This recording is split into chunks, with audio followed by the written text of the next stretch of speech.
What's up, everyone? It may sound funny to you coming from an ordained, lifelong clergy person, a pastor, that there is no ordination in the New Testament. No ordination in the biblical version of the early church. Now, I want to start with a disclaimer. I don't think there's anything wrong with ordination, but it's not necessary.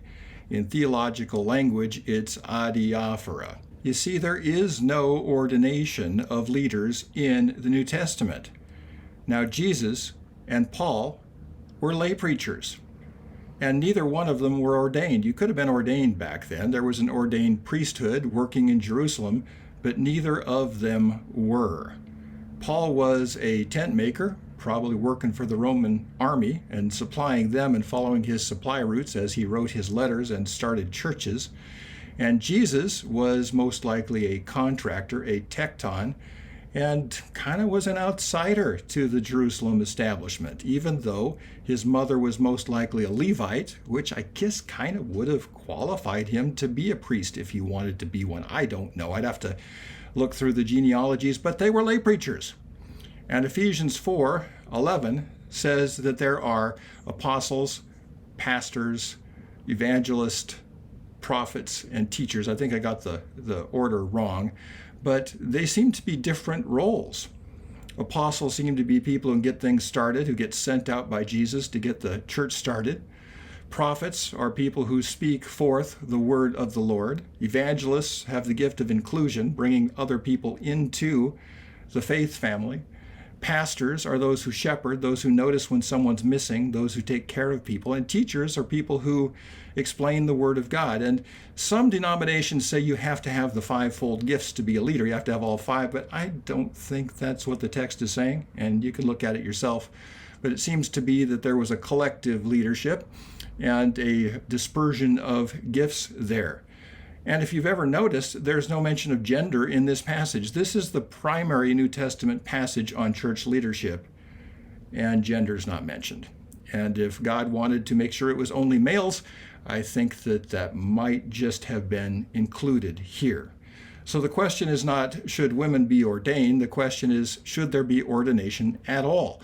Now, once again, there's nothing wrong with having a ceremony and proclaiming someone as the leader and installing someone as the leader of a community.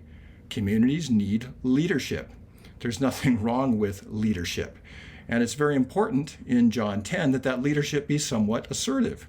It says there that the shepherd lays down his life for the flock, and the hireling runs when there's trouble.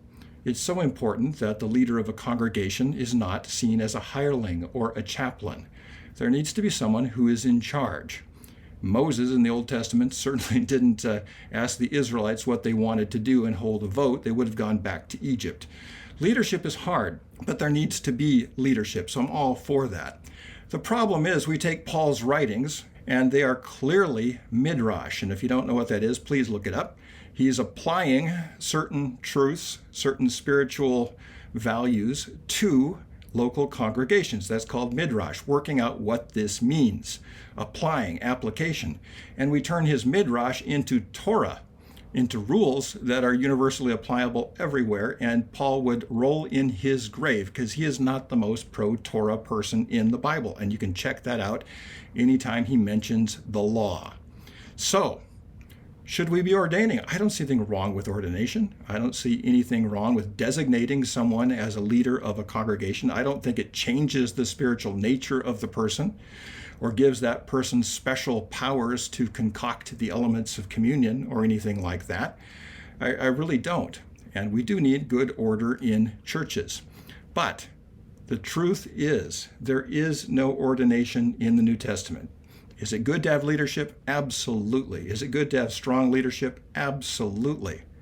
Should we mark that and designate that with a ceremony? Absolutely. Why not? But let's not pretend it's in the Bible, because it's not. That's the good news for today. I hope that you will subscribe to this channel and tell other people about it. And please start a conversation in the comments. If you disagree with me, please start commenting right there on the YouTube page so we can have a good discussion. I would love to hear things. All opinions are welcome. And I will talk to you again tomorrow.